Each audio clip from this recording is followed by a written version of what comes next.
लखीसराय में जिस प्रकार पाकिस्तान जिंदाबाद के नारे आरजेडी और उसके गठबंधन के लोगों ने लगाया, ये दुर्भाग्यपूर्ण बातें हैं।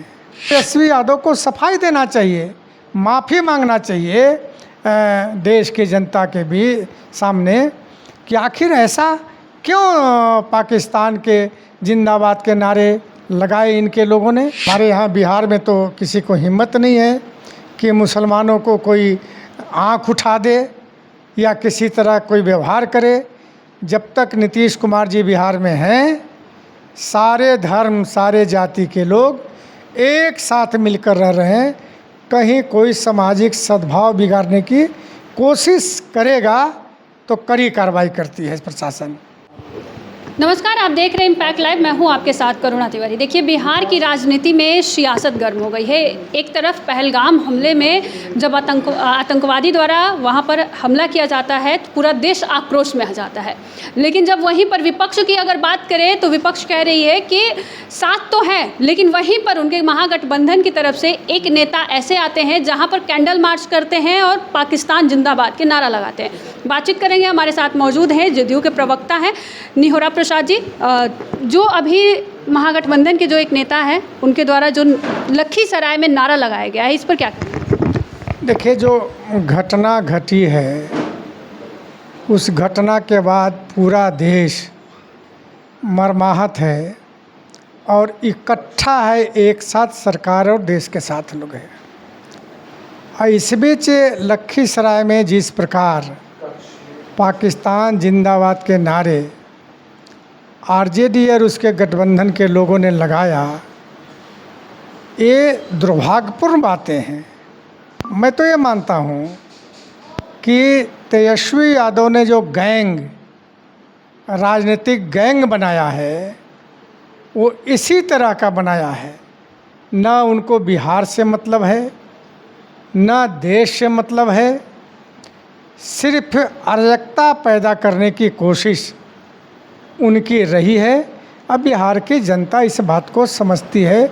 यह घटना को जितनी निंदा की जाए, हालांकि प्रशासन ने कुछ कार्रवाई की है, वो कम ही होगा।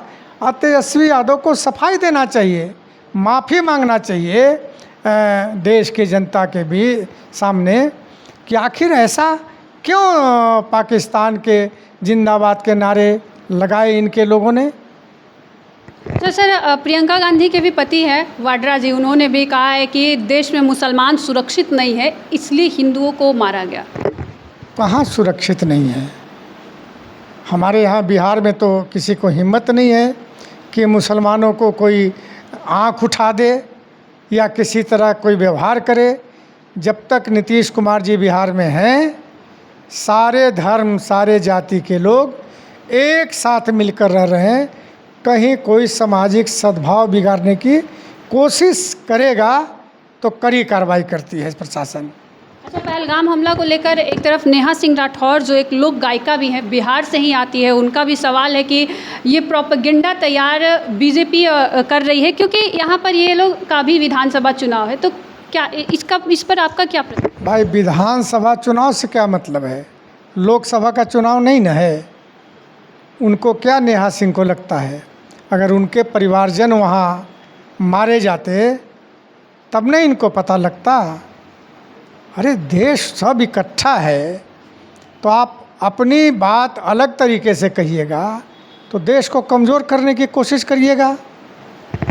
देखिए, पहलगाम हमला को लेकर पूरे देश भर में एक तरफ आक्रोश है, तो वहीं कई ऐसे नेता और साथ में उनके नेत्रियाँ भी जो है, कई ऐसे सोशल मीडिया इन्फ्लुएंसर भी है जो सवाल खड़ा कर रही है तत्कालिक सरकार पर, और साफ तौर पे कर रही है कि बिहार विधानसभा चुनाव है इसलिए ये एक प्रोपेगेंडा भी है। वहीं दूसरी तरफ महागठबंधन के ही सीपीआईएम से जो नेता है, उन्होंने लखीसराय में बीते दिनों पाकिस्तान जिंदाबाद के नारे लगाए। हालांकि उन्होंने कैंडल मार्च इसी पहलगाम हमला के खिलाफ किया था कि जो उनको न्याय मिले वहाँ पे जो घटना घटा है, लेकिन उल्टा वहाँ पर हुआ। अब देखना है कि इस बिहार विधानसभा चुनाव में इन सारी बातों का क्या कुछ असर पड़ता है। इस खबर पर आपका क्या कहना है, अभी हमारे साथ साझा करें। देखते रहे इम्पैक्ट लाइव। सहयोगी राहुल के साथ मैं करुणा तिवारी, पटना।